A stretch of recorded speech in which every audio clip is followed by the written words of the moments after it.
अनुज शुरू जी, करिए।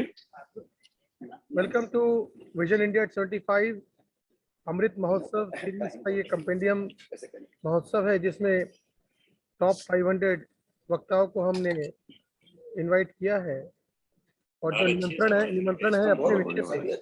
निमंत्रण है अपने विषय पे बात करने का।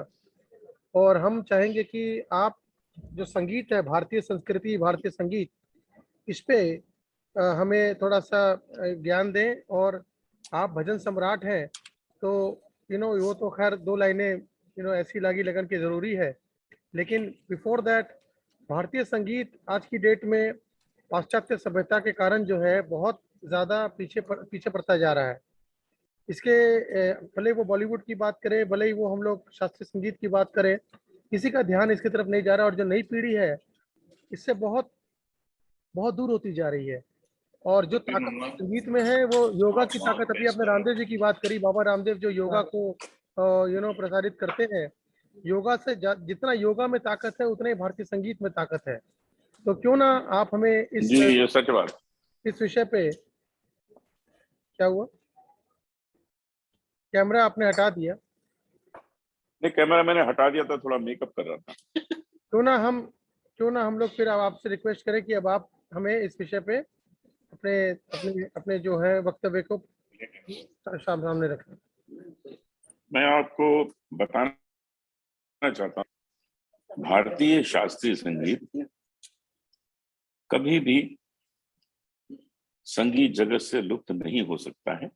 उसका कारण ये है कि आज भी आप जितने इंडियन आइडल और जितने भी सारे गामा, जितने भी म्यूजिक होते हैं, जब उसमें आप सुनते हैं जो लोग आके गाते हैं, उनमें कोई झलक दिखला जा नहीं गाता है या मुन्नी बदना। वो लोग गाते हैं कांटों से खींच के या आंचल। वो गाते हैं ओ दुनिया के रखवाले। वो गाते हैं 14वीं का चांद हो। ऐसा क्यों? क्योंकि उन गानों से ही उनकी प्रतिभा का मूल्यांकन हो सकता है। लेकिन जिन गानों का मैंने जिक्र किया, उन गानों से उनकी प्रतिभा का मूल्यांकन नहीं हो सकता। ये सब शास्त्रीय संगीत से निबद्ध जो रचनाएं हैं, उन रचनाओं को ही सुनकर आप कह सकते हैं कि भाई इसमें दम है, इसको तो यार देना चाहिए, इसको तो जरूर मिलना चाहिए प्राइज। लेकिन अगर कोई गा रहा है कि बैठ जा बैठ गई, उठ जा उठ गई, कहते इसको कैसे इनाम दें? इसको फर्स्ट बोले, सेकंड बोले। लेकिन अगर कोई गा रहा है कांटों से खींच के ये आंचल, तोड़ के बंधन बांधे पायल, ओ, तो लगता है अरे यार इसने तो सीखा हुआ लगता है, इसमें दम है। तो इसको सामने लाना चाहिए। इसलिए शास्त्रीय संगीत कभी भी हमारे देश के संगीत से लुप्त नहीं हो सकता। हाँ, ये सही कि आजकल शास्त्रीय संगीत की इतनी आवश्यकता फिल्मी संगीत में नहीं है, क्योंकि फिल्म में जो गाने बनते हैं उन गानों में बहुत ज्यादा क्लासिकल आजकल यूज नहीं होता। लेकिन अपनी योग्यता तो होनी चाहिए ना। अगर योग्यता, तो बात कैसे बनेगी? क्योंकि हमारे देश में जब भारत रत्न दिया जाता है तो वो बिस्मिल्लाह खान साहब को दिया जाता है, वो रविशंकर जी को दिया जाता है, वो भीमसेन जोशी जी को दिया जाता है। ऐसे लोगों को दिया जाता है। उन्होंने शास्त्रीय संगीत में अपना जीवन निकाला। कभी आपने सुना कि किसी रैप सिंगर को भारत रत्न मिला हो? क्या आप कभी सोच सकते हैं कि रैपर को भारत या पद्मश्री मिल जाए, या उसको रैपर को भारत रत्न? अरे ये सब सम्मानजनक जो संगीत हैं उनको ही दिया जाएगा इतना बड़ा सम्मान। तो मैं सबको ये कहना चाहता हूं कि आप लोग शास्त्रीय संगीत इसलिए सीखें कि आप जो कुछ भी गाएंगे उसका असर अच्छा होगा, उसमें आनंद अच्छा आएगा, मजा आएगा। ये जरूरी थोड़ी कि आप शास्त्रीय संगीत गाएं। अरे मैं भी कहाँ गाता हूँ, मैंने सीखा है, लेकिन मैं कभी शास्त्रीय संगीत के कार्यक्रम में नहीं जाता हूँ गाने। मैं तो भजन गाता हूँ, गजल गाता हूँ, फिल्मी गाने गाता हूँ। लेकिन अगर कोई बात करेगा कि अनूप जी आज मालकौंस राग सुना दीजिए, दरबारी राग सुना दीजिए, तो मैं सुना दूंगा।